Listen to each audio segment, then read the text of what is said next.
Which still living person had the farthest fall from grace?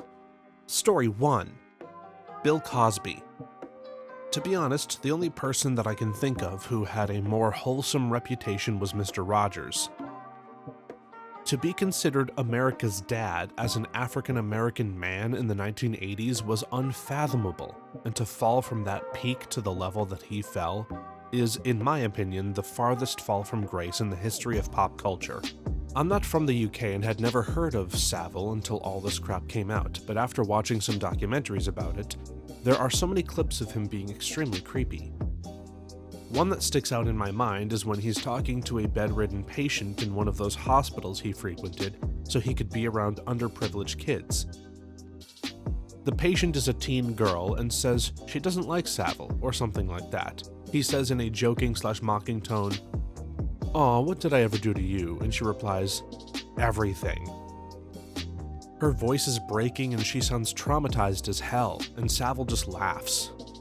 I know I'm watching with perfect 2020 hindsight, and the clips of him doing nice things surely far outweighed those weird ones.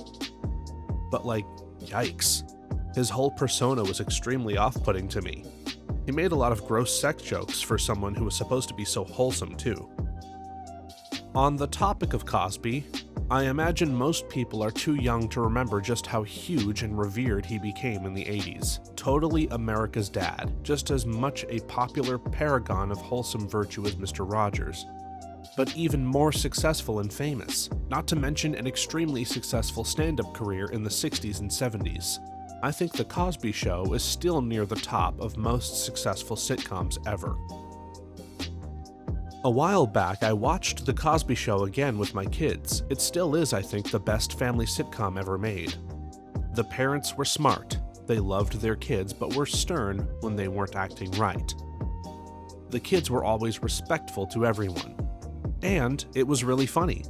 It is such a shame that Cosby was such a terrible person in real life. The thing is, people who worked with him knew he was a piece of crap before everything came out. He got people fired, was difficult to work with, and had an all-around god complex. I have a college friend who got into stand-up comedy in LA when we graduated about 25 years ago. She was doing fairly well on the circuit, actually. She said that it was well known but never talked about what a raging asshole he was, and could destroy a young comic's career in seconds. She told me a story about how he was headlining and her friend was opening. There was a new comic backstage and Cosby was prepping there too. The young guy asked the opener if he thought it was okay to say hi to Cosby. The opener, my friend's friend, said, "Do not approach him. Do not make eye contact. Leave him alone." When the opener left, the young comic did the opposite since he was starstruck. Apparently Cosby slammed him against the wall with a hand on his throat and said something along the lines of, "Don't you talk to me. Don't you know who the hell I am? Stay out of my freaking way," or something along those lines. The young comic told the opener who told my friend. The young guy left the business, and this was never spoken of in the circles, but everyone knew. The man would have been royalty. I still think The Cosby Show is one of the best of all time, as well as his stand-up. His fatherhood book made me see my parents in an entirely new light. I hate what he inexcusably did. His work is still outstanding. We just can't praise him for it anymore because he sucks as a person. If he hadn't been a psycho, we'd be making statues in his honor. Story 2. Jared from Subway fell pretty far. Growing up in a Jamaican immigrant household, my mother and I would watch TV and he would come on. She would say, "A fat guy being famous for losing weight? This country's hilarious. He can't be all there." I met him through work 2 weeks before he was arrested. He was off. In no way did I think he was a creepy producer of CSAM, but he was weird, and his skin was super pasty and clammy. I honestly wondered if he was abusing painkillers. Yeah, that was a really common thing. When he'd do Subway promotions at local stores, every manager said he was really, really weird, and Subway hitching their brand to him was eventually going to backfire horribly. They probably weren't expecting child creep, but they all said he was just a weird, creepy guy. I have a theory about people like Jared and Lou Pearlman, who were relentlessly bullied for being overweight as children. Not that it makes you a creep or a con artist, but that the damage and shame it produces is so severe, it becomes like a form of PTSD and rage. When you see either of them talk, there is really no life or expression behind their eyes. There doesn't seem to be anybody home. I think that is from years of shame and bullying as a child, so that they just shut down and withdraw into a fantasy world. Anyway, just a theory. Yeah, society as a whole is extremely uninterested in taking any responsibility for the results of the way they treat people. Obviously, not every diddler or school shooter was bullied, and not every bullied person commits reprehensible acts, but the numbers aren't low either. Relentless bullying does not make us stronger, regardless of how people try to defend it. The kids are too soft crowd always has excuses for bullies until the shots start being fired, and then it's a tragedy caused by a lone wolf who kept to himself. Like, we can clearly have compassion for people and not be assholes, while also getting rid of the toxic teach the test and everyone gets a trophy mentality. Story 3. Senator Gary Hart told the press, "If you think I'm having an affair, follow me around." They did. He was. Career over. Why the heck would you say something like that if you were actually having an affair? Don't challenge the media like that ever. 1. It is weirdly common for guilty people to challenge someone to find evidence of it. People tell others they can search their cars, homes, files, etc. when they know that evidence is there, etc. 2nd, as others have mentioned, it was fairly uncommon for the press to actually follow or pursue things like this back then.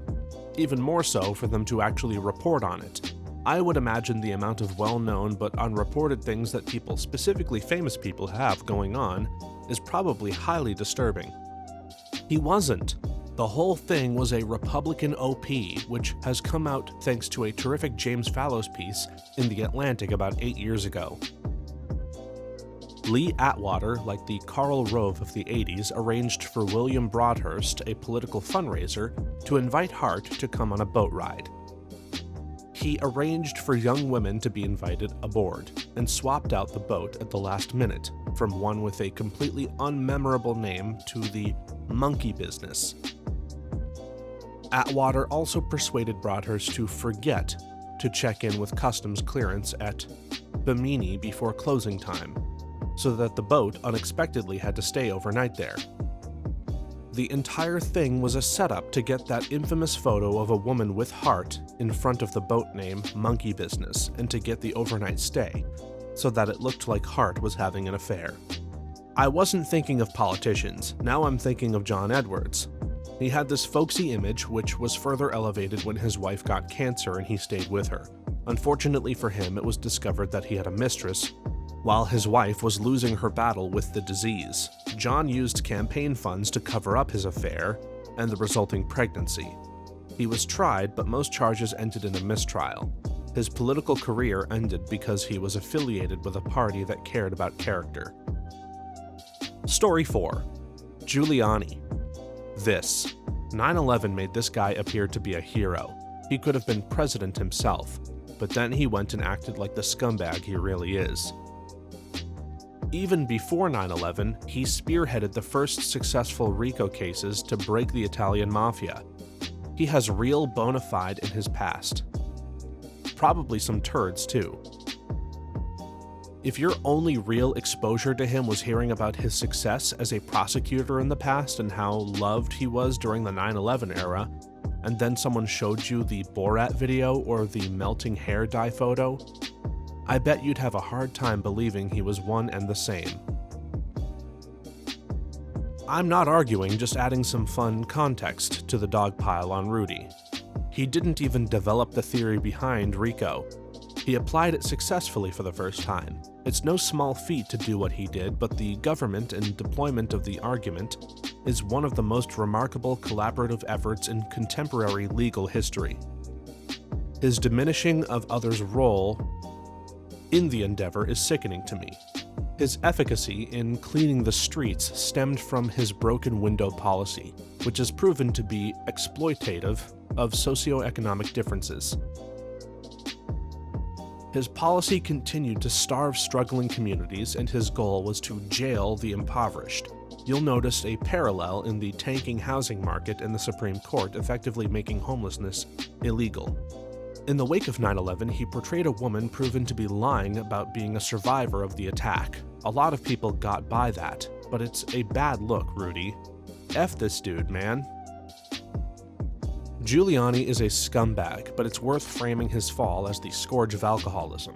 He was a competent attorney and an excellent manager of attorneys. He traded up into state politics and almost traded up again into the federal scene. He was inarguably smart and cunning, but the way he speaks, the irritability, the irrationality, the resting deer in headlights, where am I face all remind me of relatives I knew with wet brain syndrome. Given his very public reputation for drunkenness, I have to wonder if he pickled all that talent in a bottle of Beam. He was kind of shady even before 9/11. As mayor, he went all out to take the credit for crime reduction and fired the police chief who was behind it. After the 1993 attack on the Trade Towers, he ignored everyone and went ahead and put NYC's disaster management department in the Trade Center, even though it was now even more of a target. During 9/11, he interfered with lots of operations as he chased photo ops, so I would argue that his image as America's mayor was all hype. I wouldn't be surprised if he also took credit for other people's work and ideas during the mafia prosecutions as well. He was always a scumbag. I remember when plainclothes NYPD thugs with histories of misconduct killed Patrick Dorismond, who was innocent and unarmed. All eyewitnesses confirmed that the cops instigated a fight with him. Mayor Giuliani went on a quest to defend the cops, and even went as far as unsealing and publicizing Dorismond's fairly mild juvenile arrest records in an attempt to assassinate his character. And infamously said, he was no altar boy. This was around the same time as the Amadou Diallo shooting. Somewhat ironically, one of the notable critics of Giuliani in all of this was current Mayor Eric Adams, who was a cop and police reform activist at the time. Whenever people talk about Giuliani cleaning up New York, I will forever remember how he emboldened police brutality and racial profiling. Story 5. This one is a bit more niche, but Larry Nassar went from one of the most respected sports medical physicians in the entire world to one of the most hated people in the world. ETA, all thanks to a survivor speaking out, and this article from a local newspaper, the Indy Star. This is my way of saying A, believe in survivors, and B, local journalism matters and you should support it. This is true. My partner is an AT and was taught by Nassar. When the news came out, they were disgusted, but also not shocked because he was such an awkward and creepy person. Unfortunately, my partner also knew some of the victims, very emotional watching the case and hearing the news. Tears of relief and joy when he was found guilty. Screw Nassar. I always felt like Larry Nassar's peers, especially the nurses and other people who worked in his office, didn't face nearly enough culpability. There was a weird period of time of uncertainty when the stories first started to come out. If you look back at the news articles before, it was really clear that he was abusive, but he had tried to pass off his pelvic floor manipulation technique as something that was legitimate. He fooled a lot of people, even the people he was treating. This is why artistic gymnastics from London and Rio is now so difficult for me to watch. I was a very casual fan of the sport. Knowing now that every single person on the women's team was being abused and the US Federation knew there were accusations and did nothing is beyond disgusting. He was abusing gymnasts as far back as the 1990s, but the Federation and the university turned a blind eye because the US was dominating the world and Olympic championships.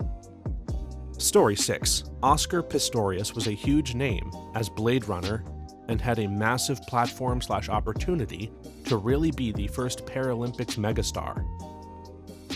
This man was on The Tonight Show and dating a beautiful model before he murdered her in the middle of the night. Pistorius just recently got paroled after South Africa readjusted his sentencing multiple times and likely could have been a big voice in this year's Olympics.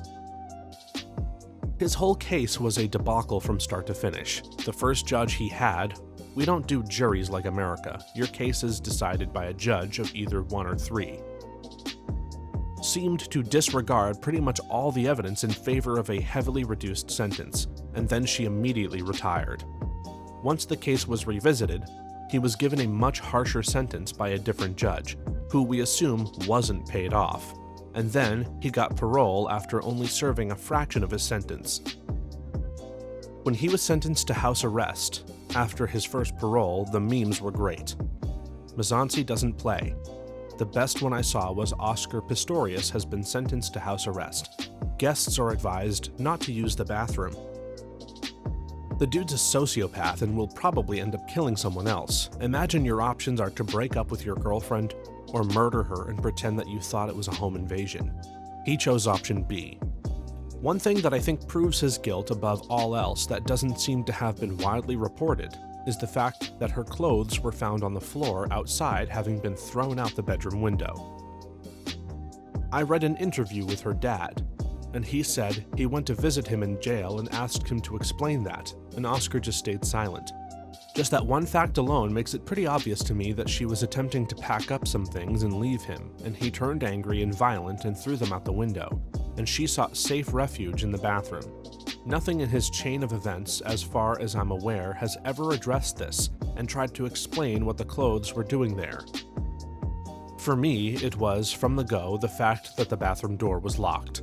Having been in a committed relationship for eons myself, I really would never have even considered locking the door to the bathroom if using it in the middle of the night. I'll put myself further and say unless it's something horrible going down. I won't even shut the door. The bathroom is down the hall from our master bedroom because the doorframe creaks fiercely, and I don't need to wake up the whole house. She was home alone with her boyfriend in the middle of the night in a gated community with locked doors, and she locked the bathroom door. Yeah, that's a very good point as well. Plus the completely obvious, bloody obvious one was that they were sleeping in the same bed, so when he woke up and heard someone, the first thing you would do is check if your partner was still lying next to you. Absolutely ridiculous that he's out already. He's clearly a cold-blooded murderer. Story 7. Jonathan Majors just threw away untold fortune and fame. It was the same for Gina Carano, who played Cara Dune in The Mandalorian. Right when we were getting a kick-ass, badass woman fighter who could keep pace with and fight toe-to-toe with the Mandalorian, she goes online and says some truly controversial crap. She essentially admitted to being a Holocaust denier and other anti-COVID stuff that directly resulted in her firing from the series. They even claim this in court. Read the article here after she sued for wrongful termination. Don't mess with the House of Mouse. They'll mess right back with you. For anyone missing the context, he got accused of domestic violence by his girlfriend, and the courts showed a video of him literally running away from her and her chasing after him. He ended up getting all charges dropped except a minor assault charge for bruising her finger when he grabbed her phone from her. Anyone can feel free to correct me. I used to have such a crush on him so bad and thought he was such a good actor that I completely suppressed how uncomfortable certain scenes of Lovecraft Country made me feel. At the time, my friends thought it was just acting, and I believed them, but I thought it was weird that they threw in these really aggressive moments of his character being violent to women. I couldn't and don't recall that being in the book at all. Everything else in the show was inspired in some way by the source material. Story 8. Elon Musk. People were non-ironically calling him real-life Tony Stark. His fall from grace is obviously not as extreme as that as Cosby or Jared. However, for me, personally, Elon Musk is the answer. I loved this quirky, autistic, real-life Tony Stark dude who was on Rick and Morty, The Simpsons, SNL, and invested heavily in space exploration and cool electric vehicles, and posted dank memes and smoked weed on podcasts. Then the turning point came, his beef revolving around those kids trapped in that cave in Indonesia, and how he called the first responders pedophiles for wanting to rescue children. That got me going like, huh. Then he went on to convince the government of California to invest in the Boring Company instead of them building a high-speed rail, and nothing came of it. To him bitching about taxes and moving his companies, despite his companies being massively propped by government subsidies, classic F you, I got mine attitude, from him buying Twitter and convincing everyone he did it for free speech while simultaneously banning any group that supports left-wing politics, or allowing deepfakes and parody accounts of AOC and laughing about it, and then immediately banning accounts of people parodying him, to him supporting and endorsing far right-wing politicians while those same politicians turn around and crap on Tesla. Such a crap move. And next, him ranting about woke BS in such a freaking cringe way. He obviously latches onto these movements because he loves being loved, and the second he had criticism going his way, he started pandering to the most pathetic, cult-loving, mommy-issue idiots this country has. I truly think he's one of the most evil and dangerous people in America. How anyone can't see what a sad, tiny, pathetic man he is blows my mind. Yeah, I didn't pay too much attention to him throughout the 2010s, just thought he was a cool tech guy that was going to do amazing things in terms of space travel. When Grimes got with him, I thought it was going to catapult her career and she'd be a massive star in music, and they'd do a bunch of cool crap together. Sad to see where it's gone since then. There's a pic with them heading into court for custody over their kids, and no one's posting in the thread has good things to say about him. I felt as if there was something off about him a long time ago. I definitely never felt he'd go this far, but something never sat right with me whenever he'd do interviews. I can't explain the exact feeling I had, but the way he talked so confidently about things that he was working on always sounded to me like he was a pathological liar. He'd just casually say, "Oh, we're also doing this thing, by the way," so casually, like he had just come up with the idea on the spot. Story 9. Kevin Spacey. I met him like 20 years ago, when I was 15 or something, and had an actual conversation about acting and theater with him. The dude seemed extremely likable. My hometown in Germany has this smallish annual theater festival. I don't remember how it started, but in the 2000s, Spacey would appear there a few years in a row playing Shakespeare's Richard II, among other things. Some years, he even brought other Hollywood stars like Jeff Goldblum and Cate Blanchett with him. My literature class was doing some sketches as part of the opening program, and we got to watch Spacey's rehearsals and met him afterwards. Used to be a cool memory until the accusations against him started to surface. When I was fresh out of college almost 20 years ago, I met him at a fancy resort bar while traveling. I wasn't staying at the resort, I was backpacking next door but snuck in for a bit with a friend. Kevin Spacey noticed we were very out of place, waved off a staff member who came to kick us out, and bought us a few drinks. He was ridiculously charismatic, witty, and likable. He had a way of making everything he was saying sound like the most interesting anecdote in the world. Then, when I was talking, he listened in such a way that made my stupid story about getting lost in the woods as a kid sound like a riveting tale. He also got very drunk and propositioned me when my friend was in the bathroom. Not knowing what to do, I mumbled some excuses and got the hell out of there. I didn't tell anyone and almost forgot about it until many years later. I made a friend who worked in film and was often around Spacey. Somehow the story got out, and she said it was an open secret that he liked them young, Asian, and male. Spacey got acquitted of all charges, but it speaks volumes that the people in the know dropped him like a hot potato. Whereas some other people who also got accused during the #MeToo era had industry people rally to defend them. The dude was considered one of the greatest actors of all time, loved by all, and was the face of streaming.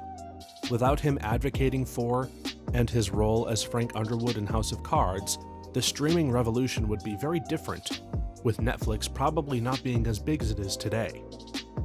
My friend once met him in a private bar at the Grammy Awards. They chatted briefly, then he had his helper take down my friend's number and said he wanted to meet up later to get some drinks. My friend ended up not hearing anything and going back to his hotel, only to fall asleep and then wake up later to a bunch of butthole and ballsack pics from a burner phone number. No joke. And this was mere months before Spacey's career imploded. Story 10. Ted Haggard was the president of the National Association of Evangelicals until a male escort exposed him for paying for meth-fueled gay fun on a number of occasions. I met him once in my philosophy class. I asked him how he could still preach anti-gay rhetoric. He told me God had forgiven him and so did his wife and children. He ended up starting a few other churches and got caught a few more times with gay lovers. I'm sure God forgives him though. There's a pretty good documentary with him, Friends of God, a road trip with Alexandra Pelosi. Pelosi is driving around with him while he talks about trying to find a job after his disgrace. He has an interview with IIRC, an online college. When he comes out of the interview, he tells Pelosi, "I think it went well. As long as they don't Google me, I think I'll get the job." Maybe a year or two before Haggard got busted, there was a magazine profile of him and his church that included some photos of the artwork the church had. Images of bare-chested, weirdly muscular angels. My mother looked at it and thought it seemed incongruously homoerotic. My father actually mentioned it to his gay boss, who looked at the pictures and was like, yeah. So we weren't even surprised when he turned out to be gay, even if the evangelicals were. The meth, though, was a surprise. Some friends invited my wife and me to attend a service at New Life when he was at the peak of his, power, fame, influence. I didn't know how to tell them how creeped I was by him. Beyond the televangelist smiling while talking thing, the perfectly calibrated brand new but still not putting on airs business casual attire, and the TED Talk, overly polished presentation style, he just seemed off. Story 11. J.K. Rowling went from a very beloved author of a generation to an insane transphobe, and now Rowling is going after a cis woman because she isn't feminine enough. Oh man, J.K. Rowling, I try to ignore things that she says, but sometimes things just pop up in my face. My reactions to her since about 2019 went from, "Oh, she shouldn't have said that," to, "Okay, yikes," to today when I heard her opinions on Imane Khalif, and I thought, holy crap, she's gotten completely delusional. J.K. Rowling went from a beloved author and inspiration of an entire generation to an angry, hateful creature who can't say a literal nice thing anymore. Everything she says lately seems to be hatred against trans people. At first, it was like she doubled down to protect her pride, but now it's morphed into her entire personality. I genuinely believe spending too much time being politically active on sites like Twitter puts you at serious risk of becoming radicalized. Especially as a celebrity, the constant stream of criticism she will get for her views will probably not only entrench her beliefs further, but could lead to some serious mental health issues. The other day, I commented in a discussion about one of the core themes of the Potter books being how children grow up and discover their role models are actually just human beings, and often kind of crappy ones. I think it's interesting that this played out with Rowling as well. Unfortunately, I think the ship has long since sailed on any opportunity for her to break character and thank us for participating in her practical demonstration of literary themes. The same thing happened to Graham Linehan, who wrote some of my favorite TV shows of all time, Father Ted, Black Books, and The IT Crowd. The man just went all in on his transphobia to the point where he lost pretty much all of his fans, all the goodwill of his peers, and even his family. And he's still on a massive anti-trans agenda to this day. It's literally all he cares about now. It's so weird. Story 12. Matt Lauer. I struggle with how far he actually fell. He was never really a respected journalist. He was a morning show personality who had a lot of creepy moments on air. He lost his marriage but immediately started dating again. He's worth tens of millions of dollars, so he never has to work again. He faced no criminal charges, and I don't think anyone even filed a civil case against him. He's clearly a horrible human being, but he didn't really lose much, or as much as Cosby, and he certainly never held the same lofty place in pop culture as Cosby. One of my memories of the morning of 9/11 was that Today was on the air when it all happened, and they tried to keep Lauer on the air doing reports and interviews. At one point, he started stumbling over his own words, and then while live on air, buried his face in his hands out of frustration. Now, I confess my memories of that may be faulty.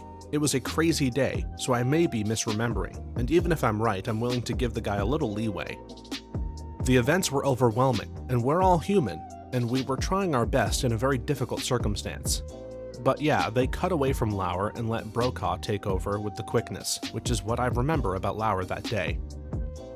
I've watched the Today Show growing up. I was in kindergarten when I first started. Then I started liking it. So then I would watch it every now and then.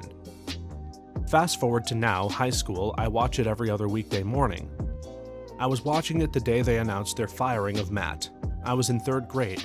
For being in 3rd grade, I didn't think much of it, other than his firing. Years later, now I'm like, dang. Story 13. Wasn't the furthest fall from grace, but Roseanne Barr took a tumble. She went from beloved domestic goddess to throwing her comeback show in the toilet. I never liked Roseanne growing up, but the lady's story is pretty crazy. I believe she was in a car accident and had a TBI. I don't care either way because it didn't impact anything I care about, either way, but something to consider for some people. TJ Miller also had a crazy brain thing, and people always forget to mention that when it comes to some of his crazy crap. I'm not their doctor, nor their friends, so once again, I don't care either way, but I'd be curious how that impacted their decision-making. I met her when she was a very young waitress in Utah. She was incredibly funny. We'd go to this lousy restaurant every week just to hear her jokes. We'd make sure she was our waitress. After telling other people about it, we got more and more people to come and listen to her until there were 16 of us. But one day we came in and she'd been fired for telling dirty jokes. She was very sweet, kind, and funny. Story 14. Ned Fulmer from YouTube's husband/dad to having a lurid affair with a subordinate. For anyone who needs more info, his whole shtick was, from almost the start, that he loved his wife. He would frequently mention it in a lot of the content. He would also make videos about his new house, have his wife involved in some of the content, film his baby shower, and make content with his kids and at home. So basically being known as the family man, the wife guy, the only guy from the Try Guys, is all about my wife. And then it turned out he had a long ongoing affair with his employee who was engaged. And I believe his affair partner was once before warned by her fiancé when he figured she was having an affair, but she and Ned continued. But I was surprised that it blew up as it did. It was more reported than I expected. I know he probably had a connection to SNL, but to make an SNL skit about it? Story 15. I'm sure there are plenty of other celebs, but I remember one local guy went from really far up there to, well, dead. Went to college with a nerdy guy that spent his time playing games and smoking weed while at engineering school. He got a full ride at a prestigious engineering school with his 4.0 high school GPA and a 34 ACT. He made it to the 3rd year where he had to do an internship over the summer. He got cocky with his schooling and started smoking more weed. He missed a few shifts and then went even harder on weed. He got fired entirely and then apparently just spent the rest of the summer gaming. Well, he forgot to sign up for fall classes, so between getting fired on his required internship and not going to fall classes, his full ride was revoked, and just like that, he was a dropout. He went to get a job at the mall in fast food, and somewhere in there, his girlfriend got pregnant too. So far, he's gone from a high ACT GPA full-ride engineer to a college dropout who works at the mall food court, and is about to be a dad. Couldn't get much worse, I guess, but his situation is workable if his girlfriend can get a good job. A year or so later, he's showing up on Crime Stoppers for drug dealing and burglary. His girlfriend and child left him, cause he's dealing, and he spiraled even harder. He gets caught and tries to trade freedom for snitching. He gets a lighter sentence, does his stint in jail, gets out, tries to fix his life up, and gets shot and left for dead by someone he snitched on. Kind of reminds me of a girl I went to college with. Her fall from grace was as epic as it was mind-boggling. We were education majors, and she was top of the heap throughout the whole program. 4.0 GPA, honors everything. Her work was often held up as an example for the rest of us. She aced her certification exams and ended her student teaching with rave reviews from her cooperating teachers. She graduated and was the first among us to be hired to a teaching job, securing a position in an affluent school district. Within a year, she was arrested for sleeping with one of her 14-year-old students. Hardest fall that I'd ever been personally witness to. Thanks for watching until the end. If you have a similar story like these that you would like to share with us, please leave it in the comments below. If you enjoyed this video, please remember to leave us a like and subscribe. For more videos like this one right now, please stop by our channel. Thanks again, and see you next time.